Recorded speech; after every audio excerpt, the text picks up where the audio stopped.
Welcome to Sunshine Art and Drawing. Today I'm going to be using this extreme bouncy ball kit to make some bouncy balls. Just a warning that there's going to be some flashing lights just for a few seconds. If you don't want to see that, then you can just skip to 30 seconds in. This little LED ball comes with the kit and you can pop it inside your bouncy ball, and when it hits things it lights up. It's quite a cute little accessory and it's got little watch batteries in there, so easy to replace. So here you start with putting a little drip of dishwashing liquid into your little mold. The mold and the crystals and everything come with the set, and it has enough to make 2 bouncy balls, which is pretty good. And you need to clip your 2 halves together. Now it can be a little bit tricky, but I found the best way is to try and line up the top part where the little sort of funnel part is as best you can, and then move down to clip each part. You'll know it's clipped well because you won't be able to see any gaps in between this sort of side part here, and it will be ready to fill. Now it does have a flat bit on the bottom, but it doesn't stand up that on it very well, so I just leant it up against my cup here to keep it straight. And I wanted to make a layered kind of design, so I'm using 4 different colors. You need 4 packets to fill it up completely. This one here, I'm not putting the little LED ball in. I put that in another one and I'll show you that at the end. So here I'm just going to snip a little corner off each to make it easier to pour, and then I'm going to be pouring about 1/4 of each packet at a time, and I'm going to be doing blue and orange at the bottom, and then I'm going to be doing green and I think pink at the top. So it'll be kind of like, I'm going for like a planet where it's got like different layers. That's my plan. Well, it's a pinky purple color, but it turned out more pink. And as you fill each one of these up, you can choose to tap it to kind of level it off, but I was trying really hard not to do that because I wanted it to have really clear layers, so I didn't want to mix it together. So here I'm just putting a little bit in and a little bit in, and you can tap it just a smidgen, just to sort of level it off at the top there. I didn't want to go too hard on it, but you want to fill it pretty much as full as you can to the top so it is level on the top. You don't want to overfill it so it comes out the top of the little funnel, but pretty much have it full. As you can see, there's still some space in there, and that's why I'm just gently tapping it against the side of my cup here just to push it down a bit further. I know that more is going to fit in there, and you really want to make it pretty much as full as you can. It will expand a little bit, but if you don't make it full, you end up with like a flat spot on it. Next step is you need to take a little bit of dishwashing liquid and pop it in your water, only a drop or 2, and give it a little stir. This is cold tap water, you don't need anything special. And then you put your little shape in, just push it down slowly because it's got these little holes in it that need to fill with water, and water needs to fill the whole thing. So I pop that underwater and I set my timer, and after about 4 minutes you should be able to pull it out of the water, and after a couple of minutes of just sitting there it should be ready to demold.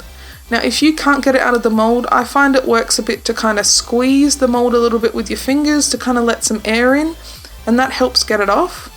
And you can see straight away that mine has all these little weird dots on it and it doesn't quite look like a ball yet, and I'll show you how to fix that.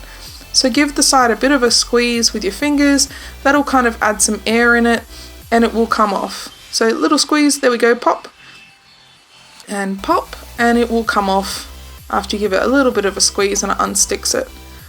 So once you've got the cover off, it is a little tricky. Sometimes you might, if you're a young one, you might need to get an adult to help you get this off because it can be a bit tricky. But once you've got it off, there's your bouncy ball. And it does have a lot of this kind of excess stuff on it that's a bit sticky. I found the best thing to do is to get a little bit of dishwashing liquid and pop that on your fingertips before you try and demold it. And then it's not as sticky that way. But here you can see it needs a little bit of shaping. See, and it's all sticky on my hands. So I'm going to put a little bit of dishwashing liquid on my fingertips, just a drop or 2, and rub my fingers together just to spread it out. And then I'm going to spread that all over the ball, paying like special attention to any bits that are sticking out and smoothing those over with my fingertips just to make it really smooth. Now I love how the colors turned out on this ball. It was what I was going for, kind of like a planetary looking ball with the green kind of magenta-y purpley color at one end and then the blue and the orange at the other. It turned out really, really pretty. And then once you've kind of got it to the shape you want and you've got all of the little excess bits off, you need to let it sit and kind of set. Now I made 2 of these. One of them I let set overnight, and it came out a little bit flatter than I'd like it. But this one here turned out really, really well. So maybe it's good to sort of pack it full of stuff. So here it is after it's set for a while. I gave it a good 20 minutes or so just to sort of sit. And I'm just going to turn on the focus a bit better so you can see the detail. It's really, really pretty. I was actually really happy with this one. It does look like a little planet to me, and especially the sort of orange and blue section. It has this kind of shiny, sort of crystal-y texture to it, but it does bounce really well like a bouncy ball. It's kind of hard to show you that on camera, but it is like a cool little ball, and because you make 2 of them, you can, juggle with them and that sort of thing. So this one here, you can see all of the different sort of crystalline layers. It's really, really pretty. It's a really fun little project. So let's see the other ball. This is the one that I put the little LED light in the middle of. Let me just bang it on the table to get it started, and then you'll be able to see it. Sorry if the flashing is uncomfortable. It's only for a second and then it turns off. It's not so bad when it's inside the sort of unit itself. It's in the middle of it, and yeah, it's got the different colors, and I also filled this one with yellow and the glow crystals, so it also glows in the dark, and it's the same sort of crystal-y sort of texture that I really, really enjoyed making. And if it does have little bits on it, you can kind of flick them off. They'll come off pretty easy, but it turned out pretty fun.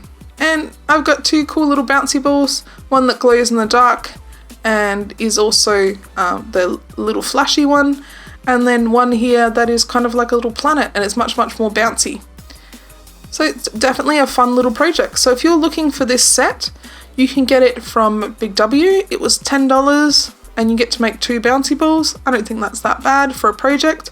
And the book that comes with it has other ways to make bouncy balls. So there's like how to make them out of rubber bands and how to make them out of sand inside balloons and all different things to make your own sort of balls to play with and juggle with. So it's quite a good little kit. Lots of fun for school holidays or for any time when you've got the kids and you need to keep them quiet. And because you can make 2, it's great for if you've got 2 kids, so you can make 1 each. Now I'm just going to show the flashing again, so if you don't like flashing lights, you might want to skip this bit. I'm turning off the light so that you can see the flashing and how it looks. I think it looks really cool. I think it's got like a cool sort of satisfactory feel to it. It's nice and solid. And here it's glowing in the dark. I had to boost up the color quite a bit for you to be able to see that, but that's the sort of glow in the dark. So I hope you guys enjoyed this video. I hope you guys have a sunshiny day, and thanks so much for watching. I'll see you next week. Bye.